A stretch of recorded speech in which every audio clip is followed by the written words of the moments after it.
Welcome to Thriving Through, the podcast that pulls back the curtain on the world of independent consulting and shows you exactly what you need to do to build a successful consulting practice.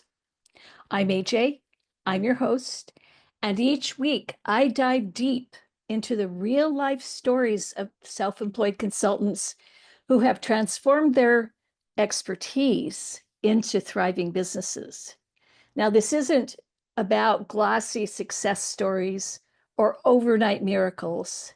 This is about the grit, the strategies, and the resilience it takes to build a consulting practice that is not only financially rewarding, but also personally fulfilling.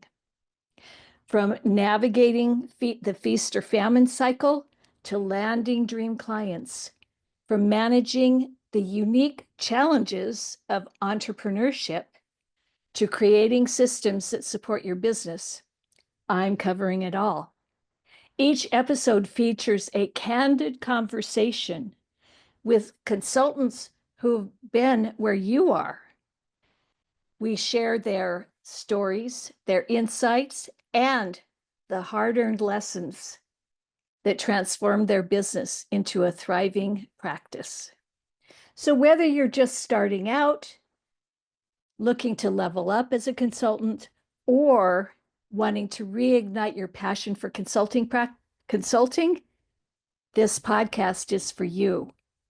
It's your weekly dose of inspiration, insight, and strategies that will pump you up and motivate you for the rest of the week. So grab a cup of coffee, get comfortable, and get ready to learn, get inspired, and most importantly, to thrive. I'm AJ Riedel, host of the Thriving Through podcast, the podcast exclusively for self-employed consultants. And today, my guest is Darren Mullen, who is, as you can see, the Smartsheet Guru. Darren, I'm delighted to have you on the podcast today. And let's jump right in with some questions. Yep. Thanks for having me, AJ. Looking forward to it. Glad to have you here. What was your path to becoming a self-employed consultant? I was looking for a way to get out on my own. After the company I was working for underwent a lot of changes, I didn't agree with during COVID and after COVID. And so I had been a heavy technical user of Smartsheet. So I started making some tutorial videos for YouTube and showcase my knowledge. And then within a few months of doing this, I got my first client who had reached out to me based on one of my videos. And so that kind of confirmed for me there's demand for this type of services. I also saw a demand for these services on freelancer platforms like Upwork and Fiverr. So then I ended up creating my LLC to operate under, and then started finding additional clients through these platforms, and then started to accumulate an audience on YouTube and LinkedIn. And ultimately, the goal of creating those audiences was to use that to build up my email list too. Okay, so going back, you did a couple tutorials to kind of get started. What gave you the idea that there might be a problem with that people needed to be solved with Smartsheet? Because I had those same problems when I first started and was learning. And I came across YouTube videos too, in that. So it gave me the idea, well, I can make my own videos and see what happens. Okay. So it wasn't a formal, I'm going to sit down and do a business plan and get an LLC started right from the get-go. It was really more exploratory. Exactly. I wasn't sure if I was going to go out on my own at that time.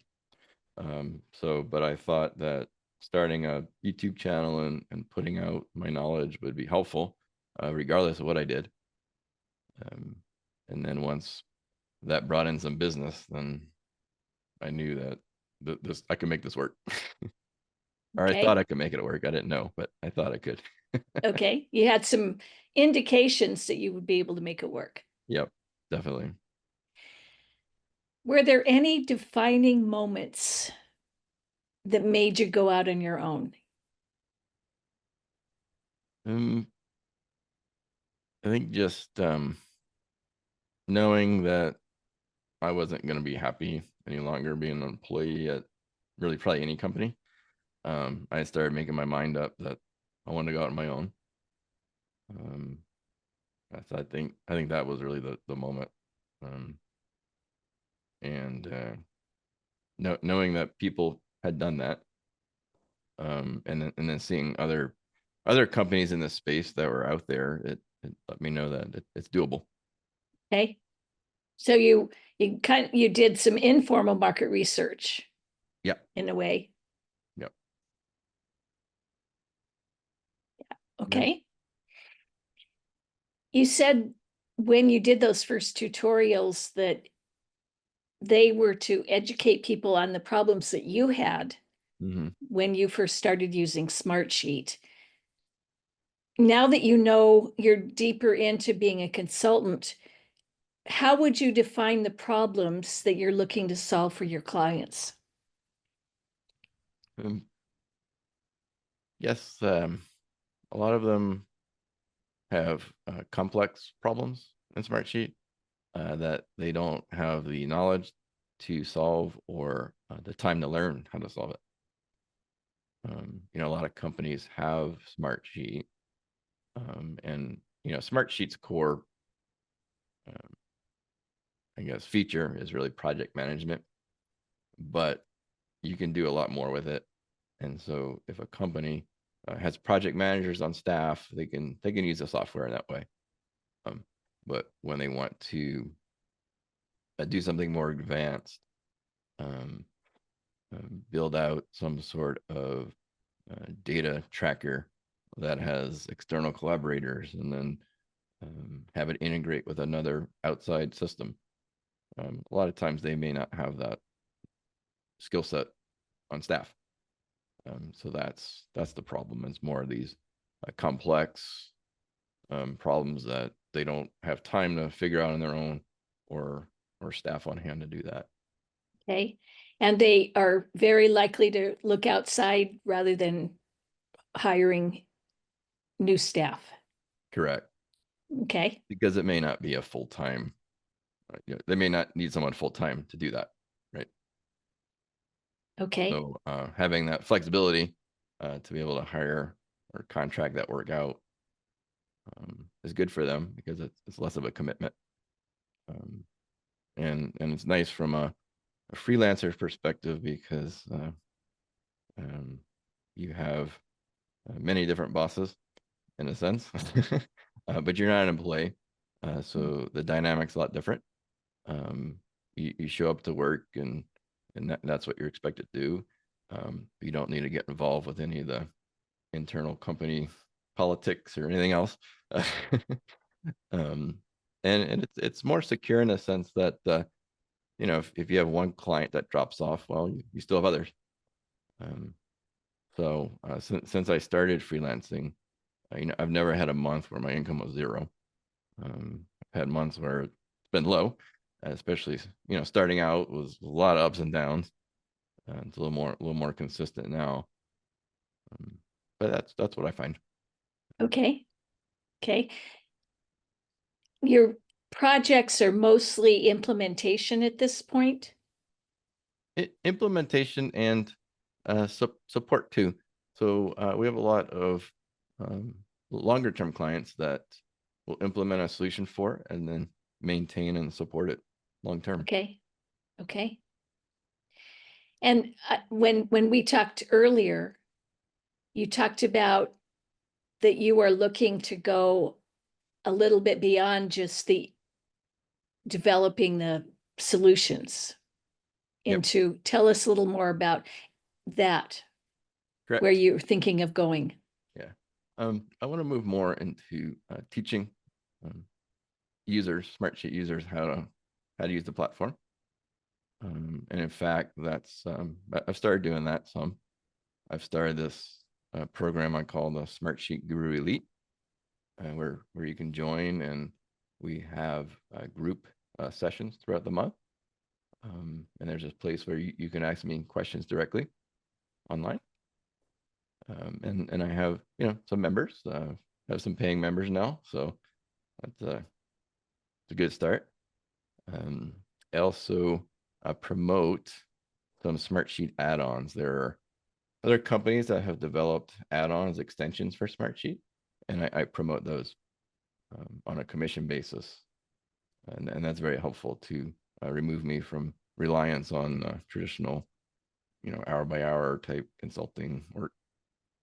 Right. Yeah. I like that you have that. That's a mistake I see a lot of self-employed consultants make, is relying on a single revenue stream. Yep. And it looks like you are already, even in the early stages of your business, are looking to diversify Correct. into multiple revenue streams. Yep. Yep. Once I started reaching out to other companies and asking for partnerships and seeing if they have partnership opportunities, it really opened a lot of opportunities. And now I've been reselling some of these now for going on a couple years now. And that's nice because these are annual subscriptions that are, year over year, as long as they maintain the being a customer, then that's additional revenue for me. Nice. Yep. I want to switch gears and talk about the challenges that Yep. you faced. Tell us a story or two about the biggest challenges you've faced building your practice and how you've overcome them. Yeah. I think taking on, so some of the challenges were, when you're first starting out, you think you have to price yourself lower, or you don't have the confidence to price yourself how some of the bigger companies are. And what that does is, when you price yourself too low, you attract the wrong kind of clients. And they they expect a lot, but they don't really have a budget, or don't want to pay you very well. So I had some of those situations where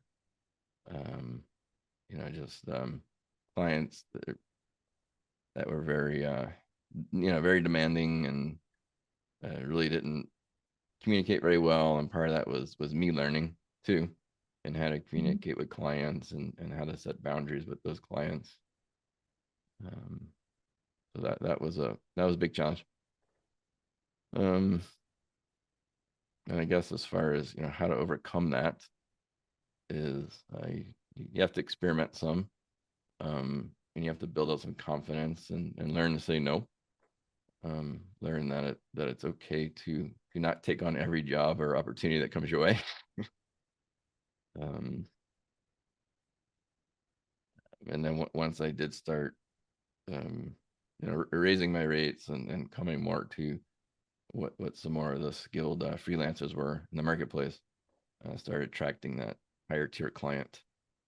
It was a lot easier to work with, and was more than willing to pay a higher price for a good, valuable service.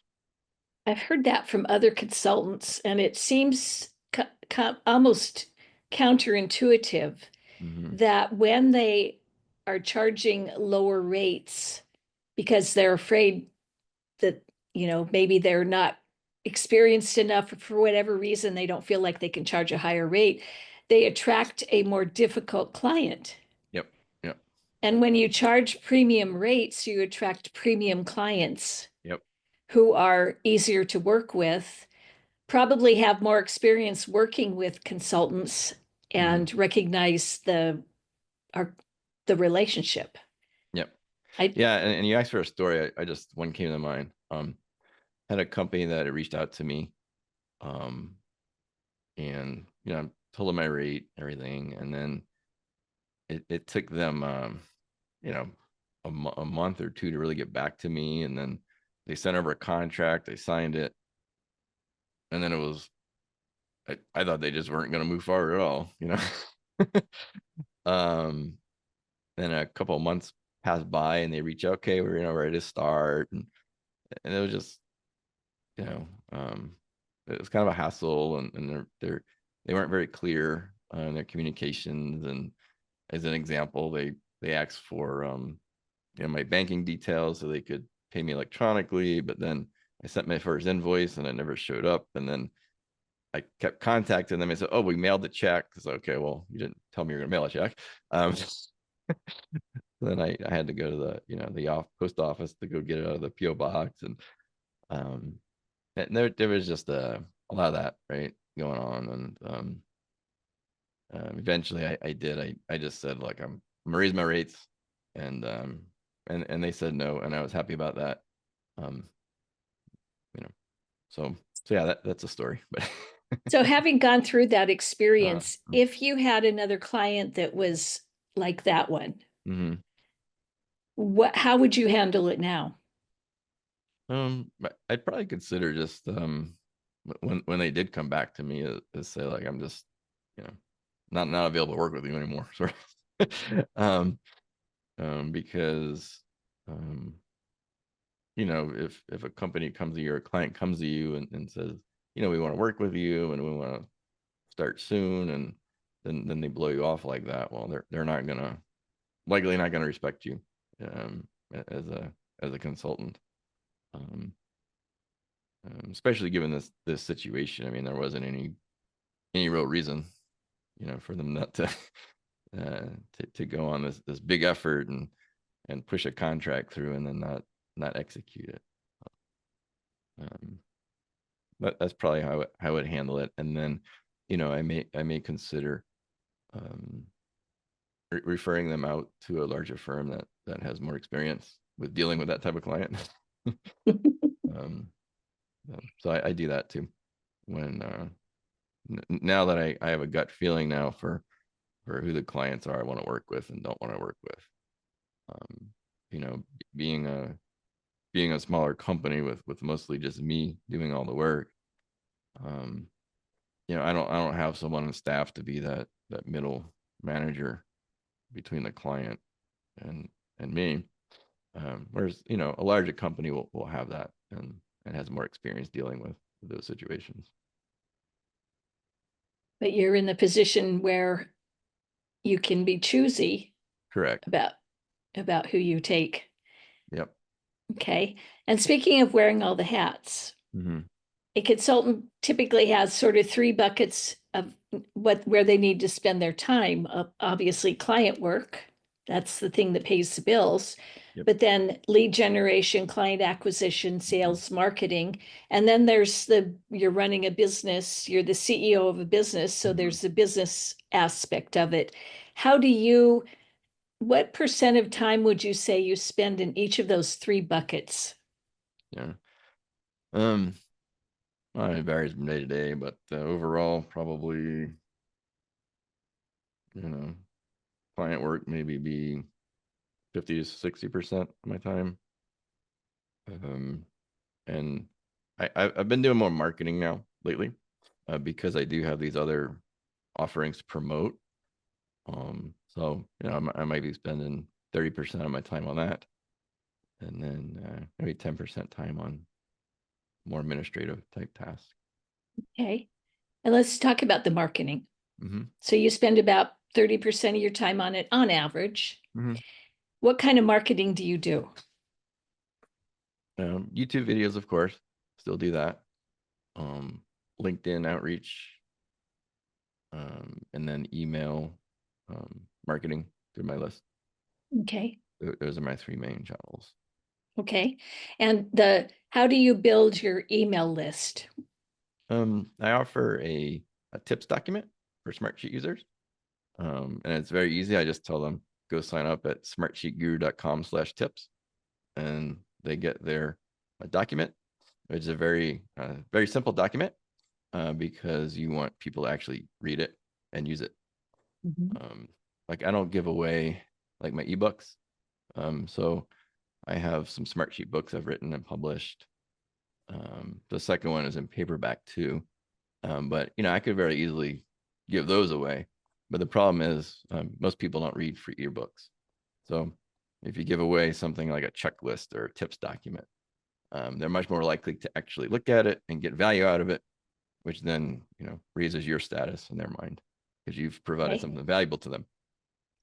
And in exchange, they've given you their email address. Correct. How do you nurture your email list? I send more tips generally.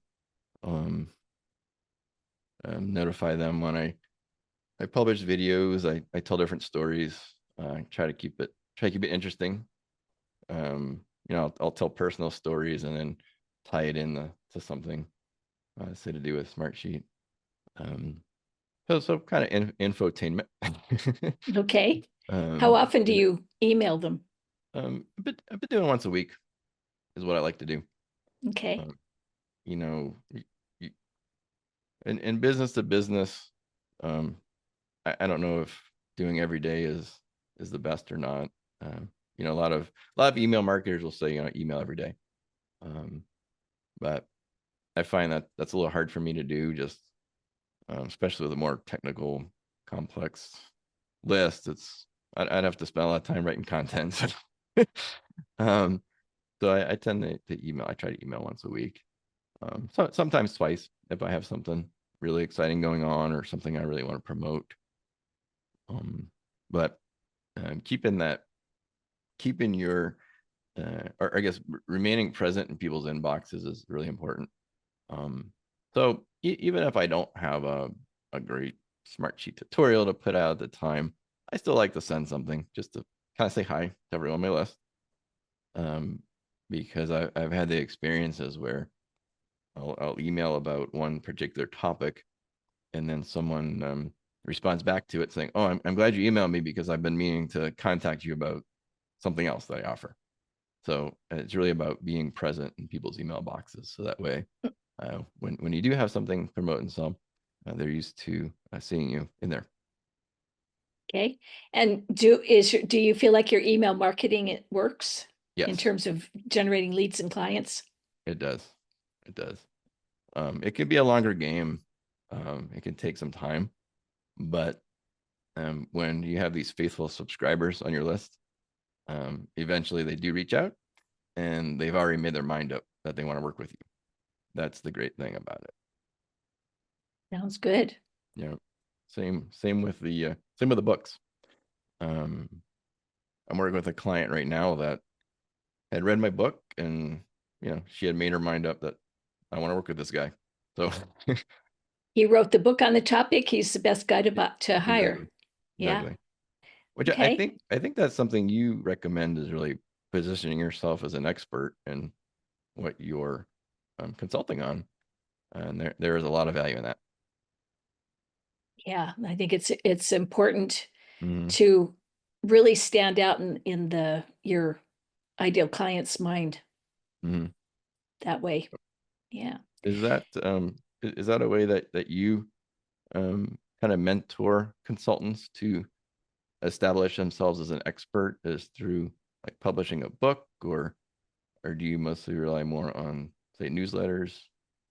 I'm just kind It of really curious. depends. It depends on your um area of your skill set.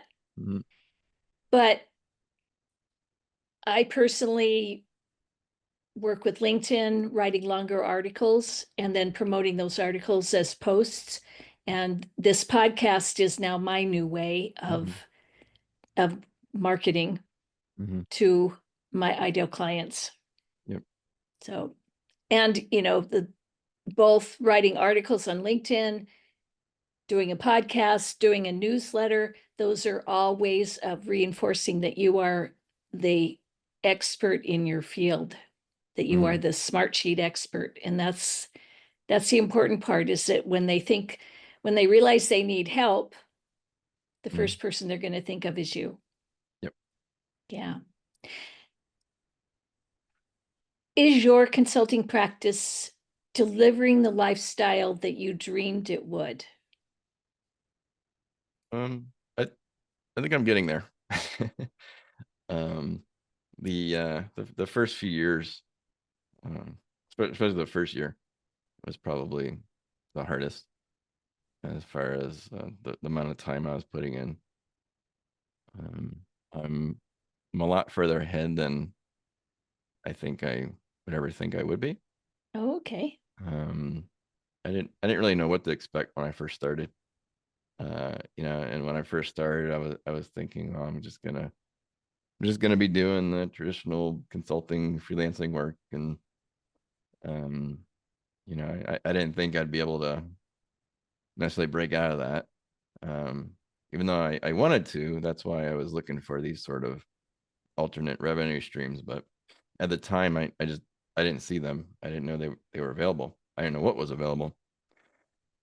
Um, and then once I think started those collaborations with those other companies, I kind of realized that, um, I guess I I just assumed that competing companies wouldn't really be interested in talking to me, working with me, but it was really the opposite. I started reaching out, and they were more than happy to say, "Oh yeah, let's collaborate." Um, so That's a great now, lesson for other self-employed consultants is exactly. don't be afraid to reach out. Yep. Yep. Yeah. That more Um, 9 times out of 10, I found that too when I was first starting out. mhm. 9 times out of 10, people were more than happy to share information or Yep. suggest collaborations. Yep. Definitely.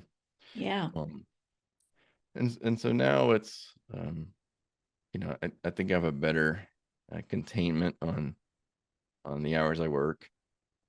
And I help out a little bit with the homeschooling in the morning as we homeschool too. Um, and it's nice to be able to just go do something when you want to, and you don't have to ask permission. As long as you can still deliver to your clients. Um, it yeah, sometimes you have to do things that um, that maybe aren't the most convenient times, but overall, yes, it's delivering more of that lifestyle I like, where it's definitely a lot freer. It's very freeing. Um, Being able to just determining when and where you want to work. Mhm. You're getting that freedom. Yep. Yeah. Yep. Where do you see your business being in 3 to 5 years? I think hopefully I'll be more in that education space where I'm doing more teaching. Um, and what I haven't determined is, will I have more consultants working under me to kind of service, say, current clients or any new clients that come in? That's something I need to determine still. But definitely see myself more in that teaching space and coaching of users. And I'm also working on launching a new company in partnership with some other entities, to launch a new software platform. Yeah, so I could see, assuming that goes well and is successful, taking more of a role in that new company, while still, operating the Smartsheet Guru brand to teach in this space. Okay. What's the biggest challenge that you anticipate you're going to face in achieving your long-term goals? Yeah, I think it's learning to offload work on others. Learning to be able to give someone else administrative work or technical work, to allow me to concentrate more on the business side or the marketing side. Um, that I think for me is going to be the biggest challenge, because Okay. it's hard to really grow your business when you are doing everything. Yes, And absolutely. That's important. I love that. It's hard to grow your business when you're trying to do everything. yep, Yes. and I think that's a lot of business owners, especially when you're starting out like this and as a freelancer, it's hard to do that. It's hard to let go of that control because you have to find people that you can trust and to be able to do that work for you and still maintain the standards that you've set for your business. And it's another hat to wear besides being the person who does the projects and the business owner and the marketer. Now you're a manager of people as well. Yep, exactly. Yeah. One last question. Mhm. What advice do you have for self-employed consultants who are maybe a year or 2 or 3 back where you were? Yeah. I think obviously reaching out for collaborations. We've already talked about that. So learn from mistakes, look at those as learning opportunities. And don't assume that everyone else knows what they're doing, because most people don't. They're making those same mistakes you are and have the same challenges.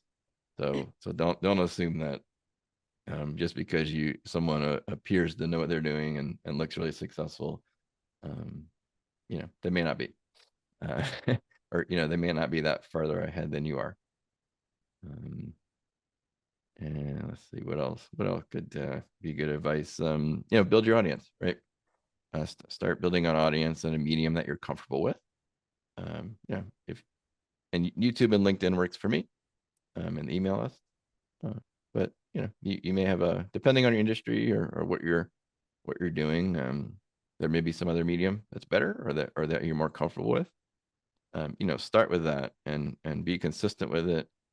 You have to have consistency and stamina to really stick with it for it to pay off. In the case of my email list, I've had subscribers out down there for maybe almost 2 years before they reach out and buy. But like I said before, once they do reach out, they've already made their mind up. Recognize you're playing the long game. Exactly.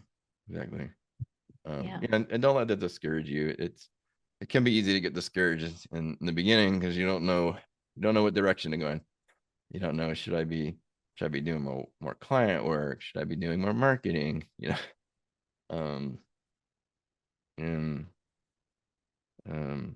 I think too, you have to realize that, especially when you're starting out, is do enough client work to have some revenue coming in,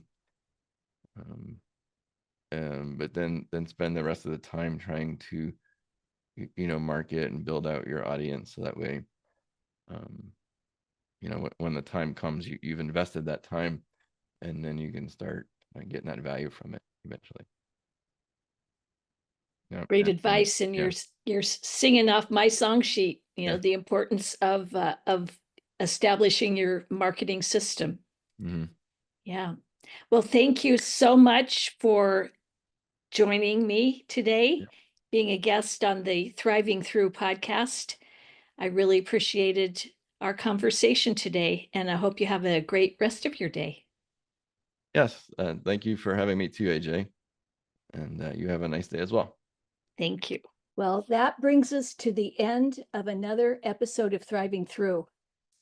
I hope today's conversation has given you not just inspiration, but practical, actionable insights that you can apply to your own consulting journey. Remember, building a thriving consulting practice isn't about following someone else's blueprint perfectly. It's about finding your own path and staying true to your vision while learning from those who've walked similar roads. If today's episode resonated with you, I'd love to hear about it. Share your biggest takeaway on LinkedIn and tag me. Leave a review on your favorite podcast platform. Your feedback helps other independent consultants find our community and join this conversation. And don't forget to hit subscribe to ensure you never miss an episode. Each week, we'll bring you more honest conversations and practical strategies to help you build a consulting business that works for you. Until next time, keep pushing forward, stay curious, And remember, you're not just surviving in consulting, you're thriving through it.